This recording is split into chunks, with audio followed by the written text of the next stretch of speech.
आप किसी इंसान के साथ रिलेशनशिप में हो और आपको उस इंसान की आदत लग गई है। छोटी छोटी बातों की वजह से आप बहुत ज़्यादा परेशान होते हो, लेकिन उस इंसान को ज़रा भी फ़र्क नहीं पड़ता। उस सिचुएशन में आपको क्या करना चाहिए, इस सिचुएशन से आपको कैसे डील करनी चाहिए। हे गाइस, मैं हूँ श्रावण और आप देख रहे हो स्काइल। आज के इस वीडियो में हम इसी बारे में बात करने वाले हैं कि जब हमें किसी इंसान की आदत लग जाती है, जब हम किसी इंसान से अटैच होते हैं लेकिन उस इंसान को फ़र्क ही नहीं पड़ता, वो इंसान कम्प्लीटली अपने ज़िंदगी में खुश है, कम्प्लीटली अपने ज़िंदगी में मज़े से जी रहा है, लेकिन आप काफ़ी ज़्यादा परेशान हो रहे हो। छोटी छोटी बातों की वजह से, छोटी छोटी चीज़ों की वजह से आप काफ़ी ज़्यादा डिस्टर्ब हो जाते हो। देखो, एक बात को समझने की कोशिश करो कि कई बार क्या होता है कि हम कितने कमज़ोर हैं, ये हम कम्प्लीटली उस इंसान को शो कर देते हैं। यानी कि देखो, अगर आप कमज़ोर हो, आप सच में छोटी छोटी बातों को लेकर डिस्टर्ब होते हो, छोटी छोटी बातों को लेकर आपको बहुत बुरा लगता है और या आप अपने पार्टनर के साथ शेयर कर रहे हो, इसमें कोई प्रॉब्लम नहीं है। क्योंकि रिलेशनशिप इसीलिए होता है कि आप अपनी कमियां उस इंसान के साथ शेयर करो, आपकी खूबियां उस इंसान के साथ शेयर करो, लेकिन ज़रूरत से ज़्यादा भी नहीं।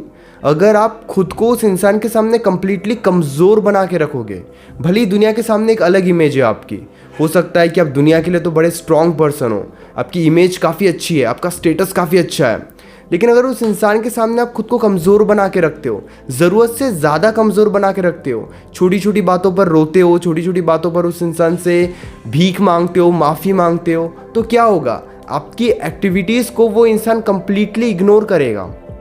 आप नोटिस करना, जब भी रिलेशनशिप में आप स्टार्टिंग के टाइम पे कमज़ोर होते हो और ये शो करते हो कि हाँ मैं कमज़ोर हूँ, मुझे रोना आ रहा है, मैं परेशान हो रहा हूँ, तब वो इंसान काफ़ी अच्छे से केयर शो करता है, आपको समझाने की कोशिश करता है। लेकिन बार बार वही चीज़ों के वजह से, वही एक्टिविटीज़ की वजह से वो इंसान को अब कुछ फ़र्क नहीं पड़ता कि आप कितने स्टेबल हो, आप रो रहे हो, आप गा रहे हो। अगर आप रो रहे हो तब भी वो इंसान फ़ोन कट कर देगा। इसका मेन रीज़न क्या है? क्योंकि कहीं ना कहीं ज़रूरत से ज़्यादा आपने खुद को कमज़ोर बना के रखा है। जब भी हमें किसी इंसान की अटैचमेंट होती है, जब भी हम किसी इंसान से अटैच होते हैं, जब भी हमें किसी इंसान की आदत लगती है, तो सबसे बड़ी गलती जो हम करते हैं कि हमारी कमियां हम उस इंसान को बताना शुरू कर देते हैं। हम उस इंसान के सामने रोना शुरू कर देते हैं। हम इमोशनली कितने वीक है, हमारे इमोशंस पे कोई कंट्रोल नहीं है, हम ये शो करना स्टार्ट कर देते हैं। लेकिन हम एक बात को भूल जाते हैं। देखो, ऐसा कोई भी इंसान नहीं है जो इमोशनली स्ट्रांग नहीं है या फिर इमोशनली वीक नहीं है। हो सकता है कि किसी सिचुएशन में आप इमोशनली बहुत ज़्यादा वीक हो रहे हो, लेकिन किसी सिचुएशन में आप सच में इमोशनली बहुत स्ट्रांग होंगे। लेकिन हम ये बातें नहीं बताते उस इंसान को। हम ये शो नहीं करते कि हम कितने इमोशनली स्ट्रांग हैं, हम ये शो करते हैं कि हम कितने इमोशनली वीक हैं। अगर वो इंसान हमें थोड़ा भी इग्नोर करता है तो हम उस इंसान की ज़िंदगी में बिल्कुल ऐसे घुस जाते हैं जैसे कि बस वो इंसान हमें मिलेगा ही नहीं। और इस गलती की वजह से क्या होता है, वो इंसान कहीं ना कहीं आपको और ज़्यादा इग्नोर करता है, और ये बहुत ही ज़्यादा बड़ी गलती है। आई नो कि आप कितने कमज़ोर हो ये बताने में हमेशा हमें कोई प्रॉब्लम नहीं होती है, क्योंकि हमें काफ़ी कंफर्टेबल लगता है जब हम उस इंसान के सामने रोते हैं। लेकिन हमें इस बात के वजह से और ज़्यादा डिस्टर्बेंस को फेस करना पड़ता है। अगर आप उस इंसान के सामने रो रहे हो तब तो हो सकता है वो इंसान आपके साथ है, लेकिन आप अकेले में भी रोना स्टार्ट कर दोगे, अकेले में भी आप परेशान होना स्टार्ट कर दोगे, फिर आप अपने डिस्टर्बेंस को संभाल नहीं सकते। इसीलिए छोटी छोटी बातों पर खुद को कमज़ोर मत बनाओ। अगर वो इंसान थोड़ा स्पेस मेंटेन करके रख रहा है, आपकी छोटी छोटी बातों को इग्नोर कर रहा है, तो वहाँ पे आप ये शो मत करो कि बस मैं तो अब आपके बिना जी नहीं सकती, मैं तो आपके बिना रह नहीं सकता।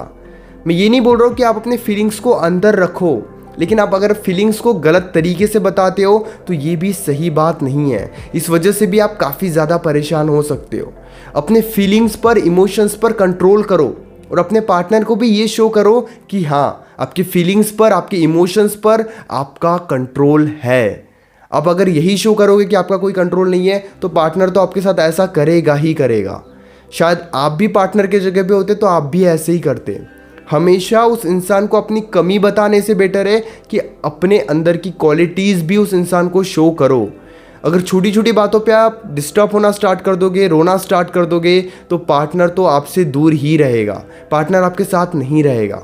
लेकिन उस सिचुएशन में आपको थोड़ा स्पेस मेंटेन करके रखना चाहिए, आपको थोड़ा खुद को स्ट्रांग बना के रखना चाहिए उस इंसान को भी ये शो करो कि आप भी इमोशनली स्ट्रांग हो और सच में इमोशनली स्ट्रांग बनने पर वर्क करो। ये बहुत ही ज़्यादा ज़रूरी है।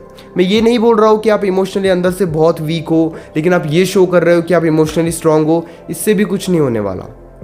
आपको सच में इमोशनली स्ट्रांग होना होगा, उस इंसान के बिना रहना भी सीखो।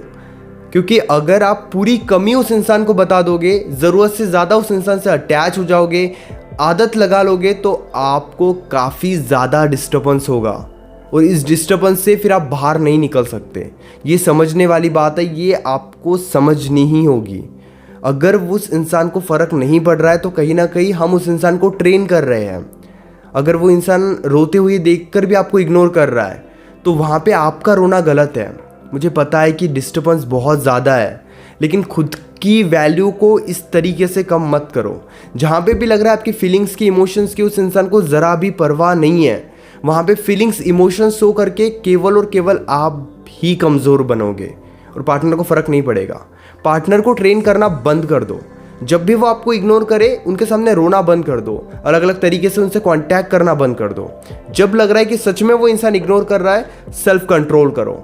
खुद को थोड़ा सा एक जो आपने एक एक्टिविटीज़ कर रहे हो, आप अलग अलग तरीके से बात करने की उस इंसान से, अलग अलग तरीके से उस इंसान को समझाने की, वो सारे तरीके यूज़ करो खुद को कंट्रोल करने में। ये ज़्यादा ज़रूरी है। Hope guys you understand what I want to say. अगर आप अपनी प्रॉब्लम डायरेक्टली कॉल पर मुझसे डिस्कस करना चाहते हो, पेड कंसल्टेशन के लिए आप मुझे इंस्टाग्राम पर, व्हाट्सएप पर मैसेज कर सकते हो। इसी तरह की और भी अमेजिंग वीडियोस देखने के लिए चैनल को भी आप ज़रूर सब्सक्राइब करना।